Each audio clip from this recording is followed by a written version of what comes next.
যা হয়েছে সেটাকে নিয়ে তুচ্ছতাচ্ছিল্য করা। যেমন আপনারা দেখবেন পুলিশ সংস্কার কমিশন, বিশেষ করে যে আইনটা নিয়ে আমারও প্রচন্ড হতাশা আছে, যেরকম করতে চেয়েছিলাম করতে পারি নাই, সরকারে আছি, কোথায় বাধা আছে বলতে পারবো না, একসময় নিশ্চয়ই পারবো।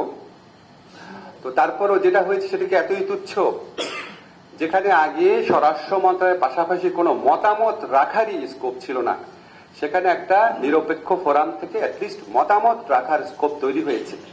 তো আমার যদি এক্সপেকটেশন 10 থাকে, অ্যাটলিস্ট আমি তো 4 অ্যাচিভ করেছি। যেটা অ্যাচিভ করেছি সেটা বলেন, বলে তারপর বলেন যে আরো করা অনেক উচিত ছিল। যেভাবে উড়িয়ে দেওয়া হয়, মনে হয় যেন আইনটা না করলেও কোনো সমস্যা ছিল না। আমি আপনাদের সাথে একটু দ্বিমত পোষণ করছি যারা সমালোচনা করছেন। আরেকটা দেখবেন বলে আমাদের কারোর সাথে কোনো কনসালটেশন করা হয় না। তো এটা খুব হাস্যকর একটা কথা বলা হয়।